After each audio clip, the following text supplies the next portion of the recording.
Alright guys, we are back in my garage for another video, and today we are going to be talking about the latest upgraded high pressure fuel pump options that are coming from Dorch Engineering. Now this is really interesting because we've actually had these high pressure fuel pump options out for a while, but Dorch didn't tell us. They've been shipping them out to people that have been ordering their high pressure fuel pumps over the past several months, and now they've recently just shared all the details so that we can have a better understanding of the improvements that come with these upgraded high pressure fuel pumps.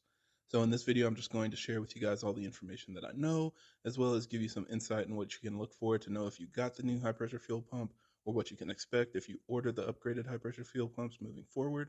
And yeah, hopefully you find this video useful.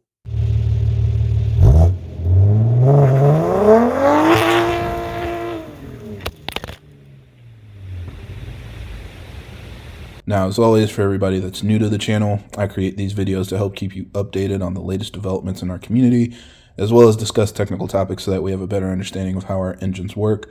So if you're interested in more videos like that, be sure to subscribe because there will be a lot more coming out in the future. So like I said, these pumps actually started shipping in early 2023 or late 2022. So if you ordered around that time, then you should have the upgraded high pressure fuel pump. They actually went on back order for a really long time, and it seems like during that period, Dorch was working with their supplier to modify the pumps so that they could improve the pump's capability, and then they started shipping those out. So when everything came back in stock and they started shipping fuel pumps again this year, pretty much all of you that have ordered a fuel pump in 2023 will have these new high pressure fuel pump options. Now, it's really easy to tell. All you have to do is look at the fuel pump itself. If you look at the old fuel pump, the low pressure feed was kind of like that long fuel fitting where you just pressed on the fuel line to snap it into place. Now they've actually moved it 90 degrees around to the side of the fuel pump, and it is a threaded like AN fitting, so you screw the low pressure feed onto it instead. So it's a pretty noticeable difference. Just by looking at the fuel pump, you can tell whether you have the old one or the new one. Now, the good thing is with this change, we also get an improvement for our maintenance purposes.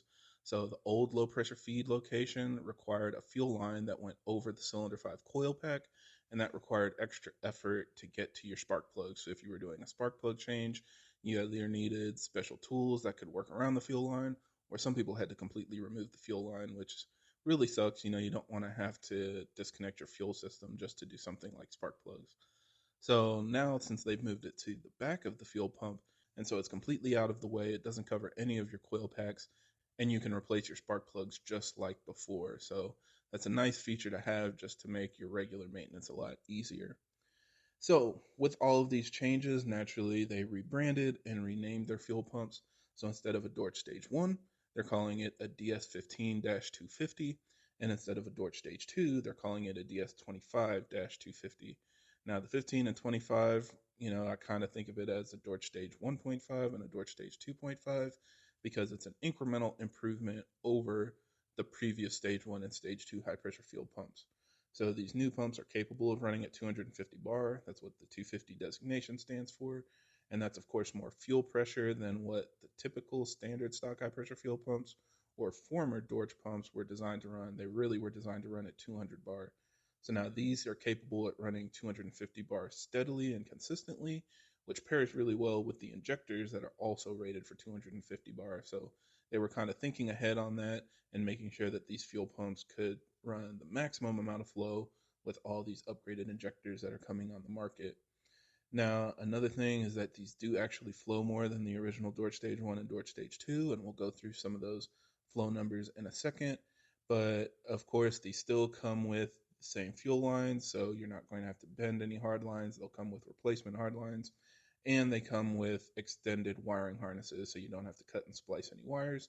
This is basically as plug and play as it gets. And of course, these will be capable of running with the new Dorch lift kit, so you can pair them with the upgraded camshaft and get that additional 40% more fuel flow. Now, on top of this, they also released another update. If you check out their website, you can see it showing like back ordered or pre-ordered right now. But this is the new high pressure fuel pump option for the Gen 2 B58. So they're calling it the DS25 350, and just like the 250 is indicating a 250 bar system, the 350 indicates that it is for a 350 bar fuel system. Now, keep in mind, let's just say this now. The fuel pump for the Gen 2 B58 is not necessarily higher flowing than the Gen 1 B58 or an upgrade for the Gen 1 B58 options. It is a separate option that is designed for a separate fuel system. And if you want to upgrade your car, you need to upgrade to the appropriate fuel pump for your car and your goals. So I already see people asking, oh, can I run the 350 on my 340i? How much more power will I make? That's not what it's designed for. Yes, it will work, but no, you're not going to be able to run 350 bar. Your injectors can't handle it, and the 350 bar injectors for the TU engine won't be able to fit in a Gen 1 B58 head. The actual sizes are different, and it's just not something that you can swap. So say it with me. We're just going to run the fuel pump that's designed for our cars. Good. So now that we got that out of the way, another thing to keep in mind is they are going to have an upgraded cam for the Gen 2 B58 as well.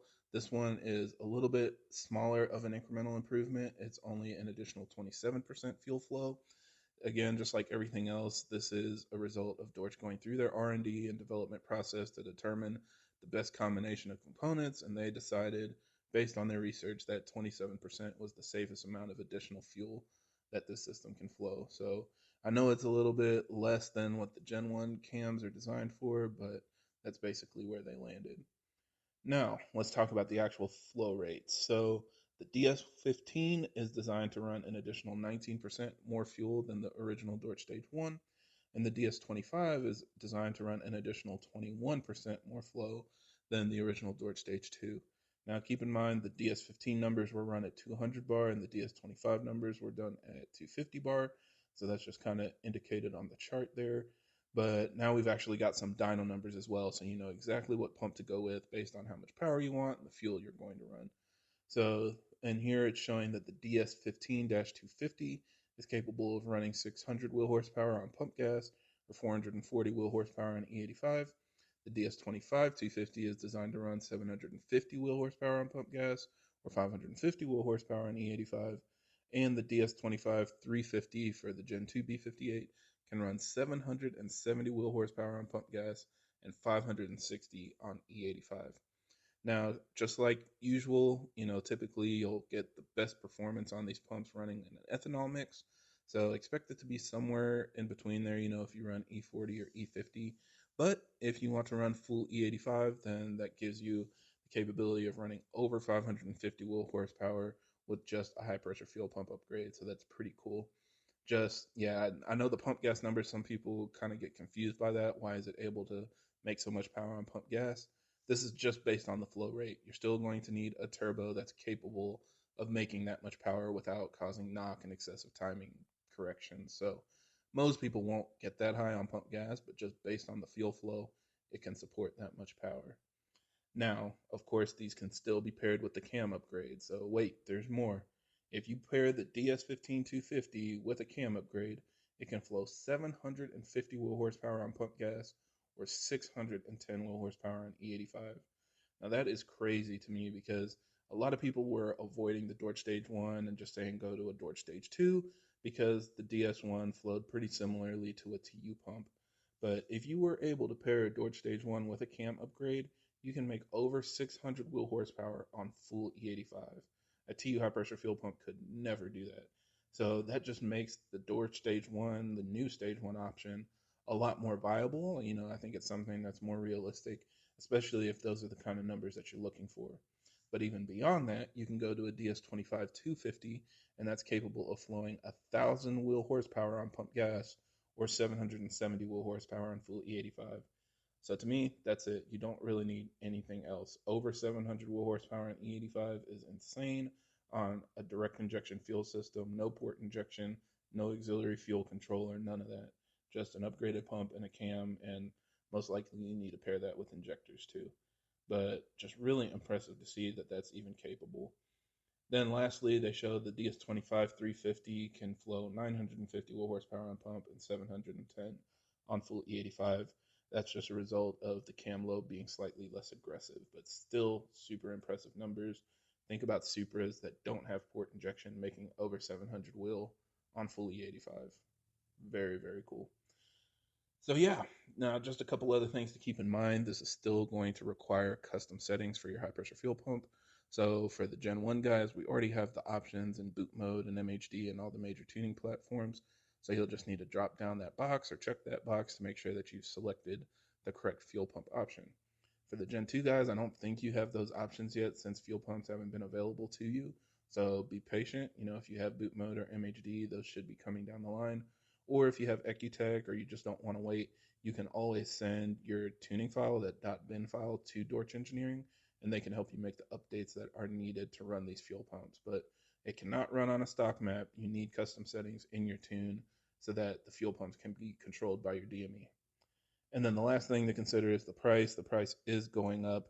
They did say that just because of supply chain and everything that went into these new fuel pumps, it's going to need to be more expensive. So they're maintaining the original Dorch Stage 2 pricing for another week or so, and then it's going to be going up $100. And you can see that the Gen 2 option is about $300 more currently. So just more expensive. I think that's kind of the nature of things nowadays, but it's still a really good option, especially for more or less the first high pressure fuel pump option that's finally available to order for the Gen 2 B58. I think it's really cool to see, and I can't wait for people to put these on their cars and really push the systems to see how far they can go without any auxiliary fuel injection. So yeah, I think that's pretty much it for this video. Thank you guys for watching, and I hope this helps. And if you have any other questions or comments, leave them down below.